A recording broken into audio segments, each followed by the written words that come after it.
como fazer regeneração óssea guiada. É um tema que eu já tenho falado já tem uns 5 anos, né?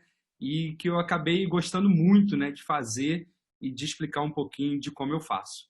Então, quando a gente fala de regeneração óssea guiada, vem sempre esse livro na nossa cabeça, né, que é o livro do professor Daniel Buser. É um livro da década de 80 e 90, né, que foi reeditado nos anos 2000, mas que deve ser o livro de cabeceira de todo implantodontista. Então, quem quer aprender sobre regeneração óssea guiada tem que pensar muito em ter a leitura desse livro. Porque nesse livro, ele fala das bases biológicas da regeneração óssea guiada, que são muito importantes para a gente lembrar toda vez que a gente quer fazer algum procedimento.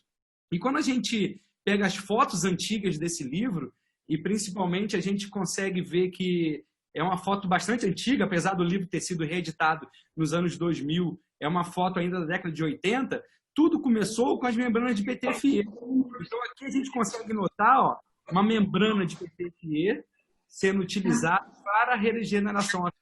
Então a gente consegue notar aqui, ó, teve um excelente resultado utilizando membranas de PTFE. Nessa época de PTFE expandido, e hoje a gente vai falar um pouco das membranas de PTFE denso. Infelizmente a gente não tem muito tempo aqui, mas a gente vai poder mostrar um pouco de como fazer e a seleção desses materiais. Aqui embaixo a gente consegue observar que nesse mesmo livro, ele já falava um pouco sobre as preservações alveolares. E aqui está sendo utilizada uma membrana de colágeno, que eu vou falar também rapidamente sobre essas membranas. Mas que nas preservações alveolares, o que a literatura tem mostrado para a gente é que a gente ainda assim tem uma perda desse volume utilizando somente as membranas de colágeno. Então a gente pode utilizar conjuntamente ou em associação com as membranas de colágeno as membranas de PTFE, porque elas acabam ficando ali, mantendo todo aquele tempo, o tempo de maturação daquele osso que a gente quer preservar ou que a gente quer ganhar, no caso quando a gente tem alguma perda de parede, por exemplo. Então, nesse livro lá do Daniel Buser, ele fala que existem fatores que interrompem esse reparo ósseo, como, por exemplo, a falha no suprimento vascular, uma instabilidade mecânica, então essa membrana ela tem que estar bem fixada, bem estabilizada, defeitos excessivos e tecidos que estão ali em competição com alta capacidade proliferativa. Além disso, ele diz que tem alguns fatores que vão promover ou sustentar essa formação óssea, como, por exemplo, a osteoindução, pelos fatores de crescimento, osteocondução, utilizando aqueles biomateriais, por exemplo, xenógenos, transferência de células-tronco, então vão ser importantes quando a gente faz aquela transferência, por exemplo, no enxerto autógeno, distração osteogênica e a regeneração óssea guiada em si. Quando a gente fala de regeneração óssea guiada, a gente precisa lembrar que o mecanismo biológico da ROG, que é simpaticamente aí chamada por nós ROG, regeneração óssea guiada, é a exclusão de células que são indesejáveis para a gente naquele espaço que é preenchido pelo coágulo, que fica embaixo da membrana. Então, esse esquema que eu trago para vocês é um esquema que demonstra muito bem isso. Aqui, por exemplo, a gente tem ali uma lesão, que pode ser uma perfuração de um implante ou simplesmente um alvéolo de extração. E se eu não faço nenhum tipo de regeneração óssea guiada, então ali em cima, aqui dizendo sem regeneração óssea guiada, o que a gente vai ter é a invaginação dessas células da mucosa, aqui separando o tecido da mucosa e o tecido do osso, para aquela região da lesão.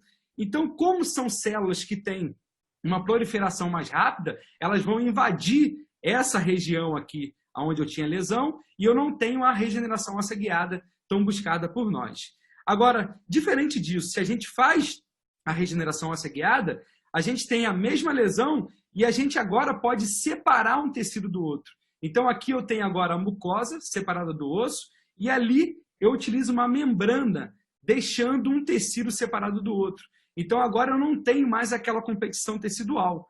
Eu deixo esse tecido da mucosa regenerar, e ele vai regenerar a partir de 4 dias em média, e depois, através do coágulo, nessa região aqui que está abaixo da membrana, eu tenho a chegada de células osteoprogenitoras que vão dar origem ao meu novo osso. Então, se vocês entenderem esse slide, esse esquema que eu estou apresentando para vocês, vocês conseguem entender o que é regeneração óssea guiada.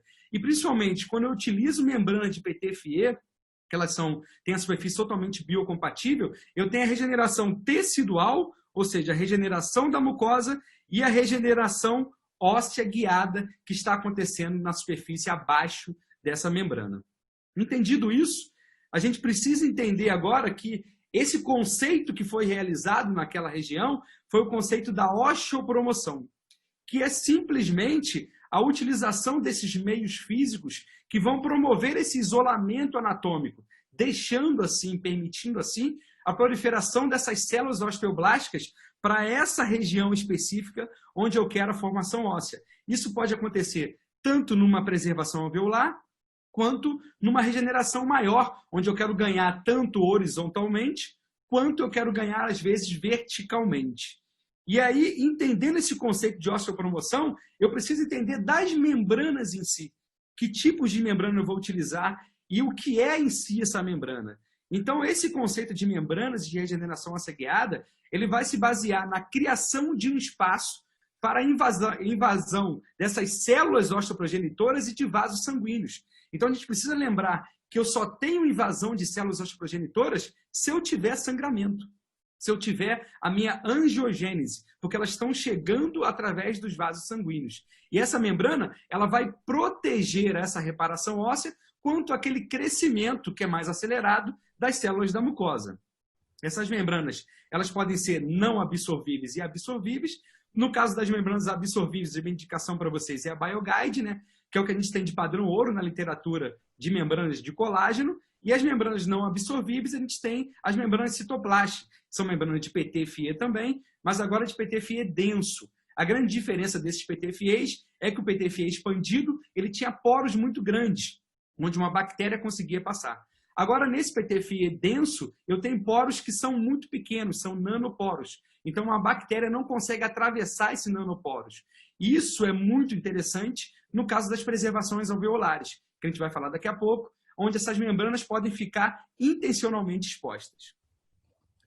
Então, falando um pouco dessas membranas, as absorvíveis, eu tenho aí a membrana de colágeno, aí uma visão da membrana BioGuide, que ela tem como vantagens estabilizar a ferida, são semipermeáveis, não tem a necessidade de uma segunda intervenção cirúrgica para a remoção dessa membrana e tem excelentes resultados, principalmente quando a gente quer ganhos, a gente quer aumentos ósseos horizontais. Nos verticais nem tanto, mas nos horizontais tem excelentes resultados.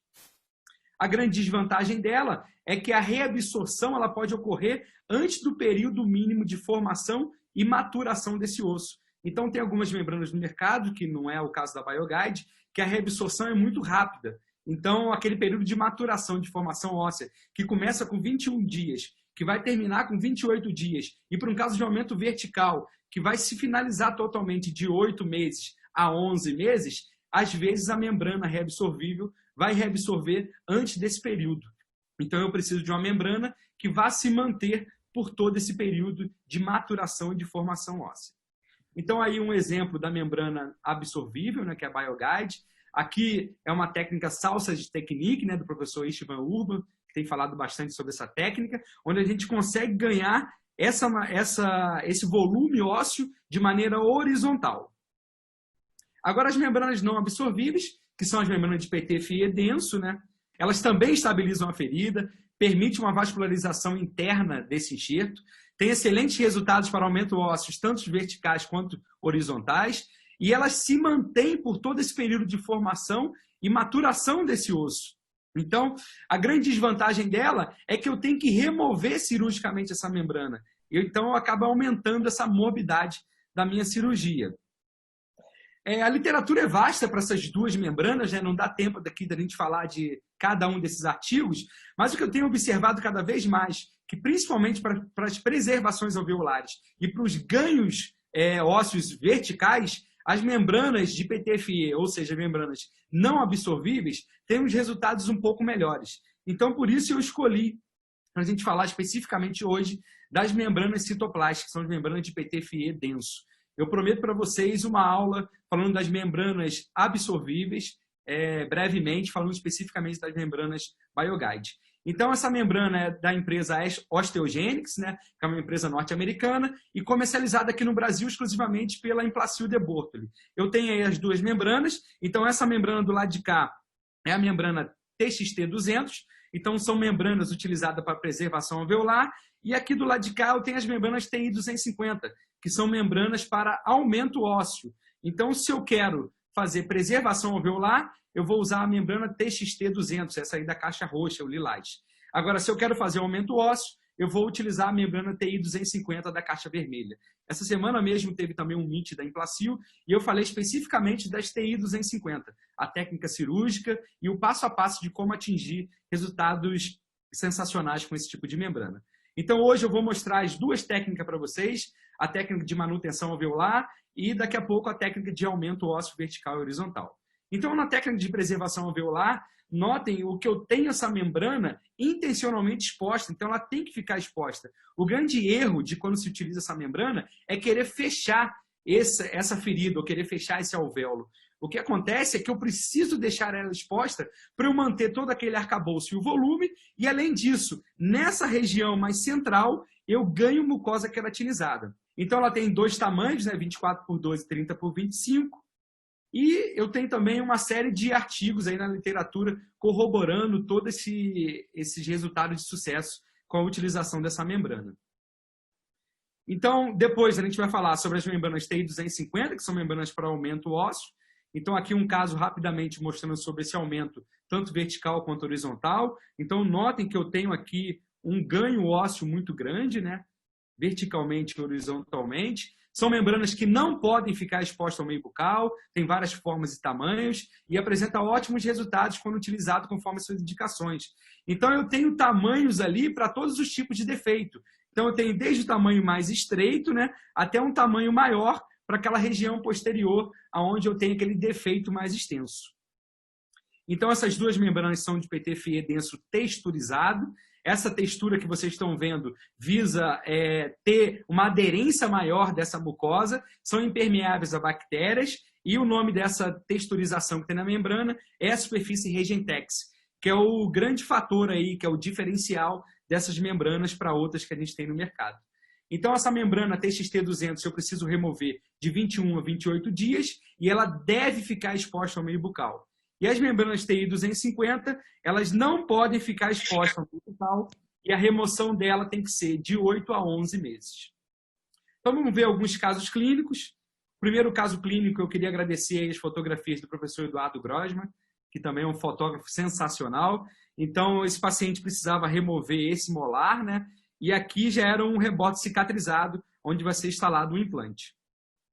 Então, aqui eu tenho uma tomografia, né? Onde foi feito uma particionização, né? Foi particionado cada elemento desse, a prótese fixa, o dente que será extraído, né? Que foi extraído digitalmente, e uma visão dessa tomografia. Então, aqui eu preciso fazer uma exodontia minimamente invasiva, né? Removendo cada porção radicular separadamente. Depois ali, ó, eu faço o afastamento dessa mucosa. E eu posso fazer a odontosecção para eu tirar cada porção dessa raiz sem ter nenhum abalo nesse osso que ainda sobrou ali na minha região. Então, anotem que eu tenho uma pequena perda ali da parede vestibular. Agora eu preciso curetar vigorosamente toda aquela região. Então, agora eu estou chamando as células osteoprogenitoras, né, através do sangramento daquela região. Agora eu posso fazer ou não a minha perfuração para os implantes, aí utilizando os escariadores, o que me dá mais torque, mais estabilidade primária para esses implantes, implantes instalados. Agora o preenchimento desse gap com biomaterial, então com enxerto xenógeno é o que eu gosto de usar na minha clínica diária. Então agora eu fecho esse alvéolo com a membrana. Então aqui dá para a gente notar bem essa superfície texturizada, né? Uma fotografia muito boa do professor Eduardo Grossman, mostrando essa texturização dessa membrana. E eu faço a adaptação dessa membrana. Então aqui é um vídeo que não é do mesmo caso, né? É só um vídeo explicativo como eu faço a inserção da membrana. Eu insiro primeiro na porção palatina. Então depois da inserção palatina, eu faço a inserção na vestibular. Então, dobrando ali como se fosse uma tampa, né? Fazendo a inserção dessa membrana pela vestibular. Então, fecha esse alvéolo. Lembrando que eu preciso passar do meu defeito, né? Essa membrana, nessa região aqui especificamente, ela tem que passar de 3 a 5 milímetros do meu defeito ósseo. para eu ter essa regeneração, e depois eu faço a sutura. Essa sutura foi feita com fio de PT-FIA também, que é um fio que tem características também que são muito interessantes para a gente. Volto depois de 30 dias. É uma paciente que tentou remover a membrana, né? Então ela voltou já com a membrana um pouco solta, mas mesmo assim a gente teve ali um sucesso muito grande na região da preservação alveolar. Então notem que eu tenho um tecido aqui já, um tecido de granulação que vai ser queratinizado, né?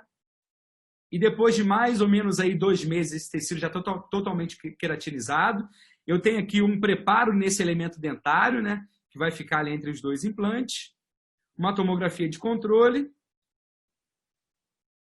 Fazendo aí uma transposição da tomografia para o que a gente tem clinicamente. E agora todo esse tecido ali que foi neoformado. Então notem que é um tecido que é muito bonito, né? É um tecido que teve a formação conjuntamente com toda a biologia daquela região, né? Então é um tecido que foi neoformado e que a gente agora pode manipular esse perfil de emergência utilizando próteses provisórias. E assim foi feito.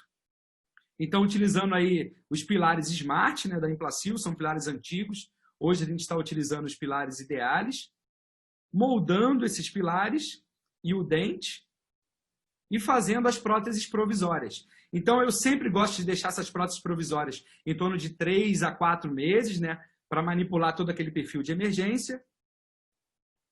Então agora vocês começam a notar, ó, a formação das papilas. Então a gente vai, através dessas provisórias, manipulando esse tecido, né? E notem aqui, ó, que eu tenho a cicatriz daquele tecido que foi neoformado, mas já descendo naquela região de papila.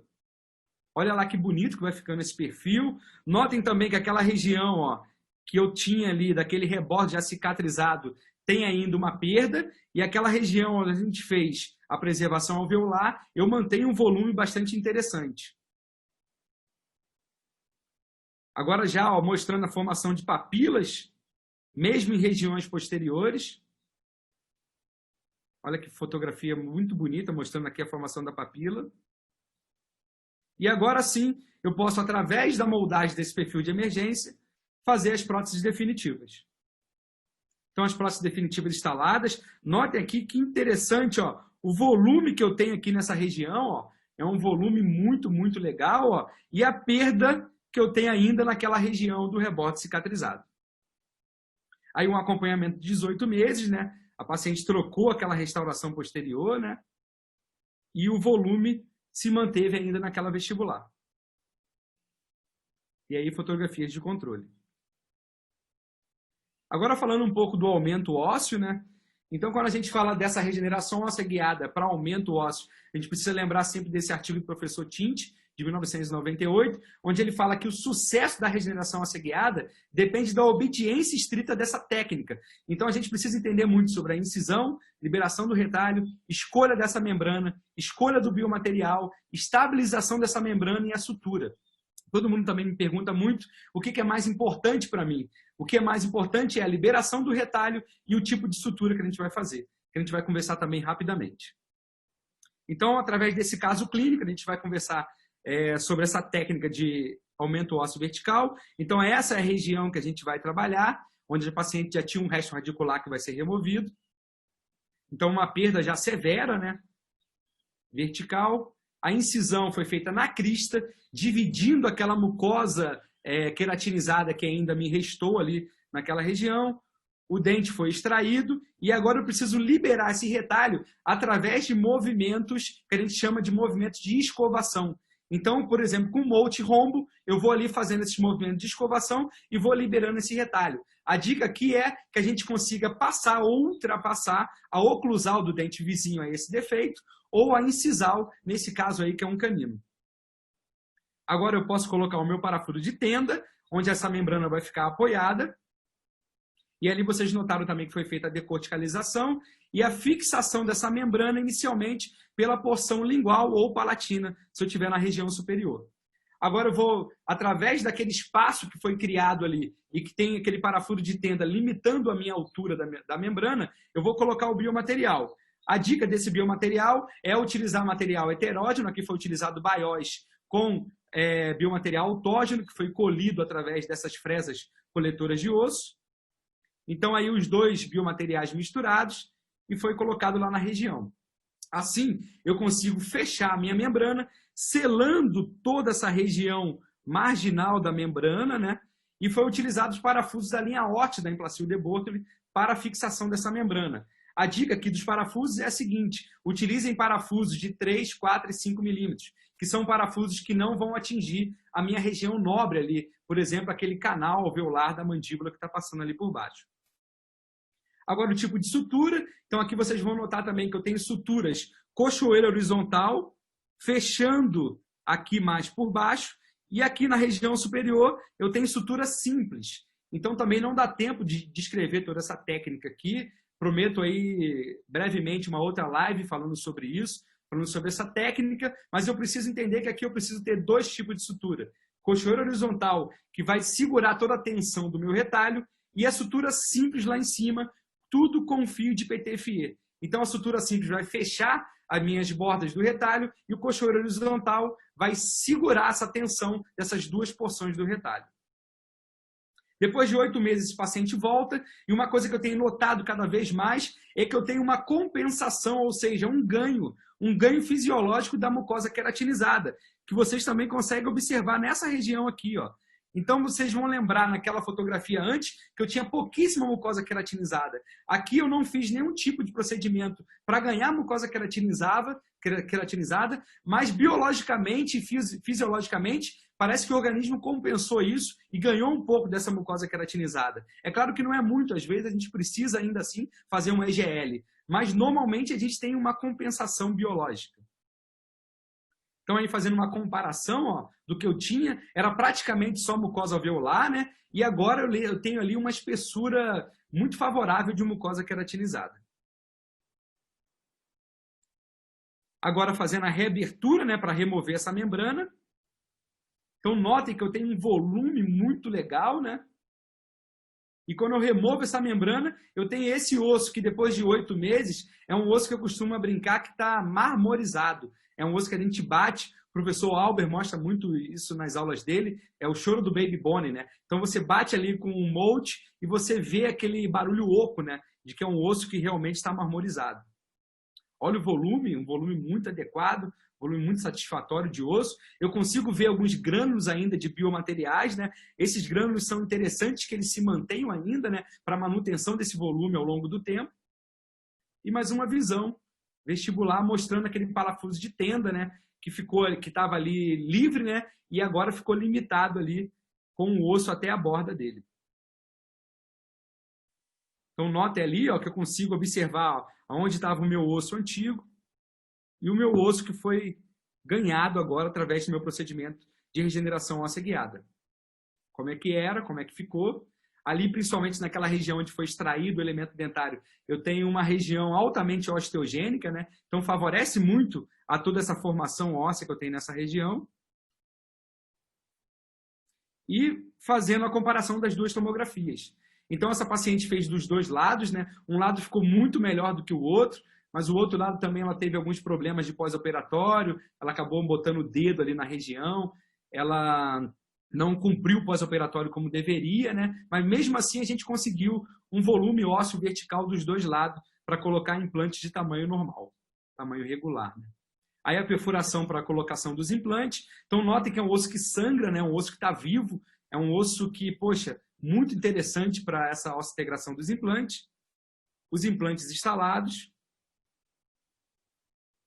e a sutura finalizada.